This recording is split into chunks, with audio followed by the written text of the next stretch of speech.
욥기 32장 1절부터 11절까지 말씀입니다. 드디어 이제 욥기의 막바지에 접어들었습니다. 1절을 보시면요. 욥이 자신을 의인으로 여김으로 그 세 사람이 말을 그치니. 자, 이걸 잠깐 우리 성경으로 보면요. 요거 자칫 잘못 생각하면 욥이 무슨 흠이 있고 굉장히 교만한 사람으로 여러분 여길 수 있습니다. 그래서 제가 아주 굉장히 고민을 많이 했어요. 그래서 원문을 또 들여다보고 또 해석해보고 다시 번역해보고 했어요. 근데 욥이 자칭 의인이 절대로 아닙니다. 자, 원문대로 한번 볼까요? 이들 세 사람은 욥을 대적하여 대답하는 것을 그쳤나니.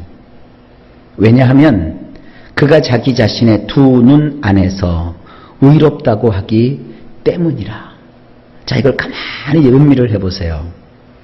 우리 성경은 그냥 그들이 말하는 걸 그쳤다고 되어 있는데 원문에는 요게 강조되어 있어요.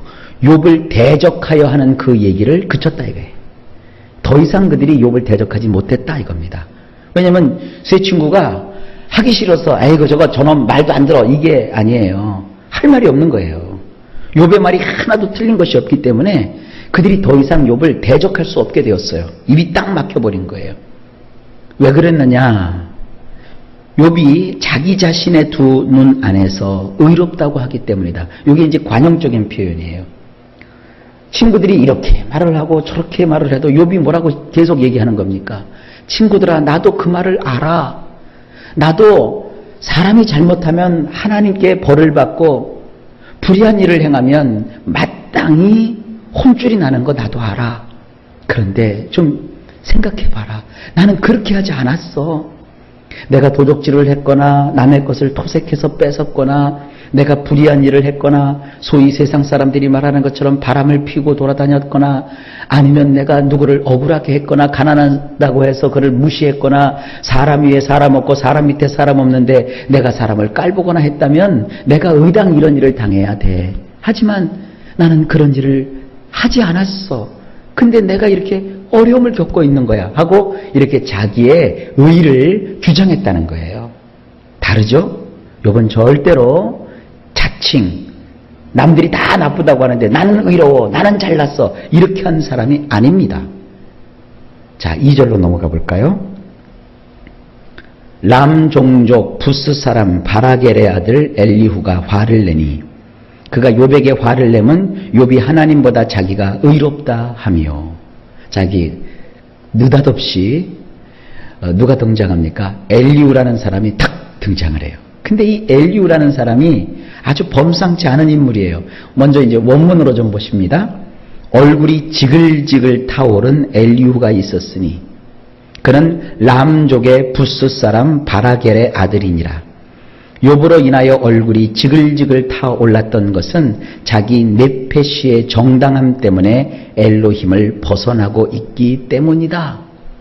자, 조금씩 살펴봅시다. 엘리후라는 이름 자체가 뭐냐면 범상치 않은 이름이에요. 그분이 곧 하나님이시다 이런 뜻이. 그분은 하나님이시다. 이 그분이라는 이 3인칭 대명사를 쓸 때는요, 구약에서 특별히 어떤 한 존재를 가리켜요. 아마도 이 엘리후는 우리에게 있어서는 예수님 같은 존재라는 거예요. 예수님 같은 존재. 그래서 그 엘리후가 하는 이야기라든지 엘리후의 어떤 존재를 중보자라고 성경학자들이 번역을 하고 또 해석을 해줘요. 중보는 한 분이시니 하나님과 우리 사이에 중보는 한 분이시니 곧 사람이 되신 하나님이신 예수님이시다라고 우리에게 성경이 말씀하고 있죠. 그러니까 엘리후는 지금 중보자 역할을 하는 거예요. 이것에 대해서 얘기하자면 뭐 시간을 많이 써야 되니까 우리가 살펴볼 말씀이 많으니까 대충 이 정도로 하고 들어갈게요. 람족이라고 했어요. 람이라는 말은요, 존귀함이라는 뜻입니다. 그 다음에 부스 사람이라고 하는데 이 부스라는 것은 또 수치스러움이라는 겁니다. 그런데 여러분, 존귀함인가 수치스러움 이 두 가지는 다 우리 예수님에게 적용되죠? 예수님은 존귀하신 분이신데 우리의 죄를 대신 지시고 뭐가 되셨어요? 수치를 받으셨잖아요. 이 존귀라는 말과 수치라는 말이요, 상극이에요. 중보가 뭡니까? 도저히 구원받을 수 없는 죄인인 인간과 그리고 거룩하시고 거룩하셔서 도무지 죄인을 용납하실 수 없는 의로우신 하나님 사이에서 죄인과 하나님 사이에서 가교 역할을 하시는 것이 바로 그게 중보예요. 그래서 이 엘리후라는 인물을요, 여기 뭐 람족이 어떤 족속인가, 부스가 어느 지역인가, 지금은 몰라요. 이게 지금 4,500년 전 사람 이야기입니다. 그래서 이 지명은 오늘날 확인할 길이 없어요. 다만 이 단어가 문학적인 기법으로 혹은 상징적인 기법으로 쓰였다는 것을 감안해 보면 이 람이라는 것과 부스라는 것이 어떤 극과 극이거든요. 그 사이에 중보자가 바로 엘리후다라는 것을 암시하고 있어요.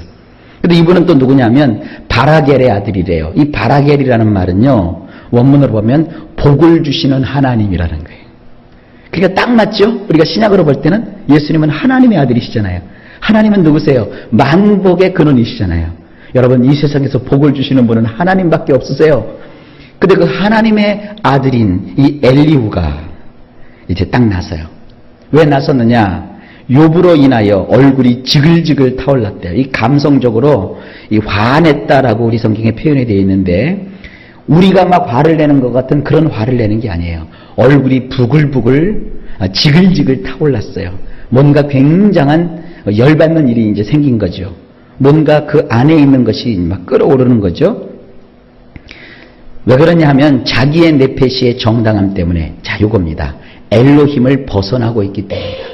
이대로 두었다가는, 여러분 보시다시피 욥기 31장에 가보니까 욥이 계속 그 말이 다람쥐 쳇바퀴 돌듯이 돌고 있잖아요.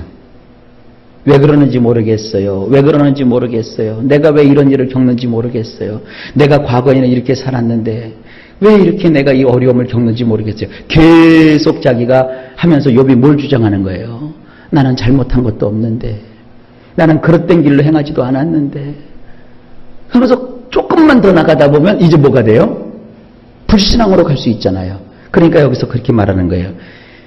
욥이 자기의 네페시의 정당함 때문에 엘로힘을 벗어나고 있기 때문이라. 조금만 더 가면 욥이 이제 안 되겠다는 거예요. 그러니까 엘리후가 탁 나서서 붙잡아주는 거예요. 여러분, 예수님도 마찬가지입니다. 우리가 어렵고 힘든 일을 일부러 겪게 하시지는 않습니다. 그러나 대산을 넘어 험곡에 가도, 태산을 넘고 험곡을 지날 때 얼마나 우리 마음이 힘들고 어렵겠어요. 그때 예수님이 나타나셔서 우리를 붙잡아 주시는 거예요. 오늘도 여러분, 주님이 여러분 붙잡아 주지 아니하시면, 중보자이신 예수님이 붙잡아 주지 아니하시면 여러분 봉사 계속 못합니다. 여러분 기도하다가 지쳐서 쓰러집니다. 목회하다가 목회 중도에 포기합니다. 인생은요, 그 극점이 있어요. 그때 누가 등장하시는 거예요? 예수님이 등장하셔서 우리를 붙잡아 주시는 거예요. 자, 엘리후라는 사람이 어떤 존재인지 이제 풀렸죠. 자, 이제 그 다음부터 3절부터는 그냥 쭉 제가 읽어드릴게요. 자, 템포가 빨라도 용서하시고 쭉 보십시다. 갈 길이 머니까요. 3절. 또 세 친구에게 화를 내면 그들이 능히 대답하지 못하면서도 욥을 정죄함이라. 원문 이렇습니다. 그의 세 친구들에 대하여 그의 얼굴이 지글지글 타올랐나니 그 이유인즉슨 그들이 해법들을 찾지 못했을 뿐 아니라 욥을 대적하여 그가 악하게 행동하고 있다고 하였음이라. 4절.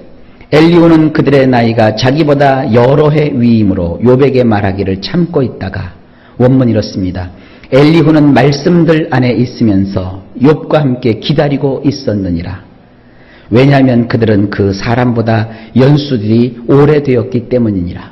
이거 잠깐 코멘트하고 지나갈게요. 예수님이 이 땅에 육체로 오셨을 때 노인의 몸으로 오지 않으셨어요. 30부터 사역을 시작하셨어요. 그리고 십자가를 지셨을 때가 이 땅에서 3년 6개월 정도 사역하신 다음에 지셨어요. 30대 초반에 젊은이로 오셨단 말이에요. 그러니까 예수님이 이 땅에 오셔서 젊은이로서 오셨다가 젊은이로 사셨다가 젊은이로 십자가에 지셨다가 죽으시고 부활하시고 하나님 나라에 가셨다고요. 그걸 생각하시면 됩니다. 자, 그 다음에 5절. 세 사람의 입에 대답이 없음을 보고 화를 내니라.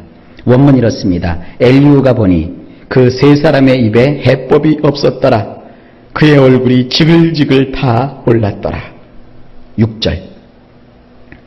부스 사람 바라겔의 아들 엘리후가 대답하여 이르되 나는 연소하고 당신들은 연로함으로 뒷전에서 나의 의견을 감히 내놓지 못하였노라. 이것도 원문으로 보면 이렇습니다. 부스 사람 바라겔의 아들 엘리후가 대답하였더라. 그가 말하기를 나는 연수가 적고 당신들은 나이가 많소이다. 그러하므로 나는 다소곳하게 있었소. 나의 의견을 당신들에게 밝히는 것을 나는 꺼려 했었소. 기다리고 계시는 분이시죠? 7절. 내가 말하기를 나이가 많은 자가 말할 것이요 연륜이 많은 자가 지혜를 가르칠 것이라 하였노라. 원문. 내가 생각하기를 날이 많은 자가 말하는 것이 마땅할 것이며 년수가 많은 자가 알려주어야 한다고 했노라. 8절. 그러나 사람의 속에는 영이 있고 전능자의 숨결이 사람에게 깨달음을 주시나니. 원문 이렇습니다. 참으로 죽을 인생이라도 그에게는 영혼이 있고 전능자가 영감을 주어 그들로 깨닫게 하시도다. 원문이 훨씬 매끄럽고 쉽죠? 내용이요? 9절. 어른이라고 지혜롭거나 노인이라고 정의를 깨닫는 것이 아니니라. 원문 이렇습니다. 큰 자들이라고 해서 그들이 지혜로운 것은 아니며 오래 산 자들이라고 해서 샤팟하는 것을 깨달은 것도 아니니라. 이거 우리 식으로 보면은 괜히 연세 드신 분들을 궁지에 몰아넣는 식으로 되어 있어요. 근데 원문은 그게 아니에요. 자칭 큰 자들이 있죠. 공부를 많이 하고 경험을 많이 한 사람. 그렇다고 해서 여러분 지혜로운 게 아닙니다. 돼지고기 파는 사람이 소고기를 판다고 합시다. 돼지고기를 잘 파는 사람이 소고기를 잘 판다? 그렇지 않습니다. 돼지고기하고 소고기하고 다루는 법이 달라요. 고기는 고기라도 마찬가지예요. 큰 자들이라고 해서 자기 분야에선 잘날지 모르겠지만 다른 분야는 모르는 거예요. 그런 겁니다. 지혜로운 것이 아니며 오래 산 자들이라고 해서 샤팟하는 것을 깨달은 것도 아니라 오랜 어떤 경륜이 있다고 해서 그거를 제대로 모든 것을 다 아는 것이 아닙니다. 아무리 우리가 많은 일을 한다고 해서 오랜 동안 그것을 했다고 해서 나머지도 다 잘하는 거 아닙니다. 사람마다 다 뭐예요? 잘하는 것이 있는가 하면 못하는 것도 있는 거예요. 10절. 그러므로 내가 말하노니 내 말을 들으라. 나도 내 의견을 말하리라. 원문 이렇습니다. 그러므로 나는 말하노니 나를 경청하라. 나 역시도 나의 의견을 진술하려 하노라. 오늘의 마지막 11절. 보라, 나는 당신들의 말을 기다렸노라. 당신들의 슬기와 당신들의 말에 귀 기울이고 있었노라. 원문 이렇습니다. 보라, 나는 당신들이 하는 말들을 들으며 기다려야 했느니라. 나는 귀를 기울여 당신들이 깨닫고 있는 것들에 대하여 당신들이 말하는 말들에 대하여 듣고 있었노라. 여러분, 우리 예수님의 그 속성 가운데 참아 기다리시는 하나님이란 뜻이 있어요. 우리 예수님은요, 우리가 기도하면 다 들어주세요. 저도 이렇게 남과 대화할 때 중간에 말을 잘 끊는 편인데, 여러분들이 무슨 얘기를 하려고 그럴 때 상대방이 자꾸 중간에 말을 탁탁 끊으면 기분이 어떠세요? 안 좋죠. 안 좋죠. 그죠? 내 말이 다 끝나지도 않는데 상대방이 말을 탁탁탁탁 끊어버리면 얼마나 기분 나빠요. 근데 중보자는 어떻게 하세요? 끝까지 다 들어주시고 기다리시는 거예요. 이게 중보자의 특성입니다. 우리 예수님은 중보자신데 이 엘리후가 중보자의 모습을 우리에게 잘 보여주고 있습니다. 그러니까 이 욥기 가운데서 이 엘리후를요, 우리 성경으로 보니까 자꾸 다른 방향으로 해석이 돼요. 근데 이 원문으로 보니까 엘리후라는 사람이 범상치 않은 사람이고 아마도 이분을 우리가 중보자이신 예수님으로 생각해도 될 것이다 하는 그러한 제가 단서를 포착을 했어요. 그래서 아니나 다를까 그렇게 해서 본문을 보니까 이게 본문이 술술 풀리는 거예요. 여러분, 예수님은 우리의 중보자이신 것을 아십시오. 우리를 도와주시고 우리를 살려주시고 그리고 우리의 이야기를 끝까지 다 들어주시고 우리를 모든 질고에서 건지시며 우리가 하나님께 벗어나지 않도록 우리를 지켜주시는 분이신 것을 깨달으시고 오늘도 예수님께 감사하며 주님께 영광 돌리는 한 날 되시기를 예수님의 이름으로 간절히 축복합니다.